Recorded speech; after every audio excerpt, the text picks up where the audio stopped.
England विरुद्धच्या one day आणि T20 मालिकेसाठी टीम इंडियाची निवड करण्यात आलेली आहे। महेंद्रसिंग धोनी नंतर कर्णधार पदासाठी कुणाची वर्णी लागेल याची साऱ्यांना उत्सुकता होती, मात्र अपेक्षेप्रमाणे कर्णधारपदी विराट कोहली विराजमान झालेला आहे। युवराज सिंगने टीममध्ये पुनरागमन केलंय, तर ऋषभ पंत या नव्या चेहऱ्याला संधी देण्यात आली आहे। टीम इंडियात कुणाकुणाला संधी देण्यात आलेली आहे यावर एक नजर टाकूया। विराट कोहली आता टीम इंडियाचा कॅप्टन असेल। तिन्ही फॉर्मॅटमध्ये महेंद्रसिंग धोनी खेळाडू म्हणून खेळेल, शिखर धवन, केदार जाधव, मनीष तिवारी, KL राहुल, युवराज सिंग, अजिंक्य रहाणे, हार्दिक पांड्या, R अश्विन, रवींद्र जडेजा, अमित मिश्रा आणि बुमराह, भुवनेश्वर आणि उमेश यादव अशी बॉलिंग लाइनअप असणार आहे। I'm going to read out ODI team. KL Rahul, Shikhar Dhawan, Virat Kohli captain, MS Dhoni, Manish Pandey, Kedar Jadhav,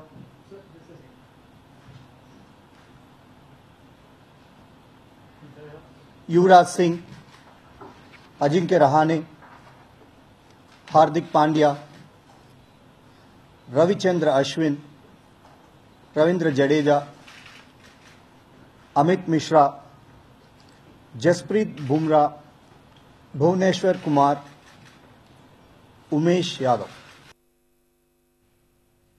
ज्येष्ठ क्रिकेटपटू चंदू बोर्डे काय प्रतिक्रिया देतात ते पाहूया। और ये काफी लोग इसमें वनडे खेले हुए हैं और इंग्लैंड का टीम वैसे देखे तो हमारे इस पिचेस पे जैसा स्पिनर के लिए काफी फायदेमंद होता है, तो मुझे ऐसा लगता है कि ये कॉम्बिनेशन उसका फायदा उठाएगी। और जो पहली मैच पुणे में हो रही है, तो मुझे ऐसा लगता कि उससे सब बहुत से पूर्ण जो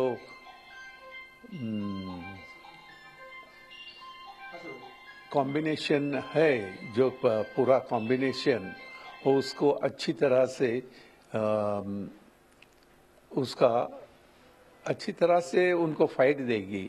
और मुझे ऐसा लगता है कि ये पहले टेस्ट के बाद ये सीरीज का आपको पता लगेगा कि कैसी सीरीज हो जाएगी।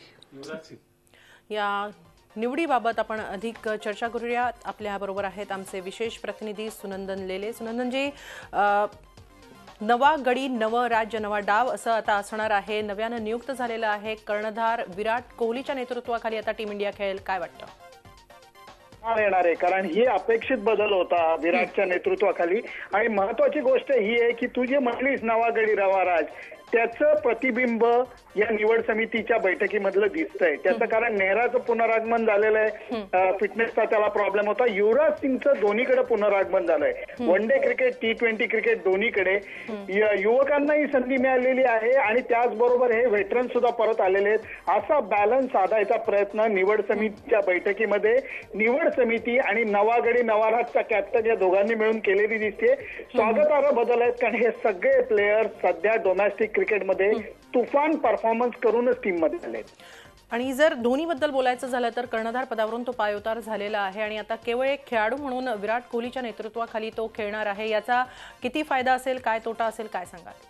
फक्त फायदा। त्याचं कारण लक्षात घे की आता अत्यंत डेंजरस बॅट्समन म्हणून तो परत एकदा नावावर रुपायला येईल। माझा अंदाज विचारशील तर विराट कोहली महेंद्रसिंग धोनीला खालच्या क्रमांकावर नाही तर वरच्या क्रमांकावरती बॅटिंगला पाठवेल। त्याच्या अनुभवाचा, कॅप्टनशिपच्या अनुभवाचा त्याला फायदा होईल। आणि हे दोघं राम और श्याम आहेत, एक दोघांचे जानी दोस्त आहेत, त्यामुळे तोटा नाही 100% फायदाच होणार। मी तर असं म्हणेन समोरच्या बॉलर्सने जरा वाचून राहावं, कारण महेंद्रसिंग धोनी आता परत एकदा बिंदास बेधडक बॅटिंग करायला मोकळा झालाय। युवराज सिंग ही कमबॅक करतोय, काय वाटतंय? युवराजचा कमबॅक हा काहीसा अपेक्षित होता, कारण खरंच त्यांनी या डोमेस्टिक सीझन मध्ये तुफान परफॉर्मन्स केलेला होता. त्यामुळे मी असं नाही म्हणणार की त्याला उगाच घेतलेला आहे.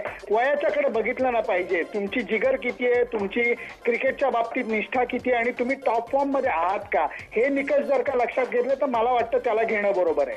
ओके, धन्यवाद सुनंदन, आपण दिलेल्या या सविस्तर माहितीबद्दल आणि चर्चेबद्दल. झी 24 तास रहा एक पाऊल पुढे.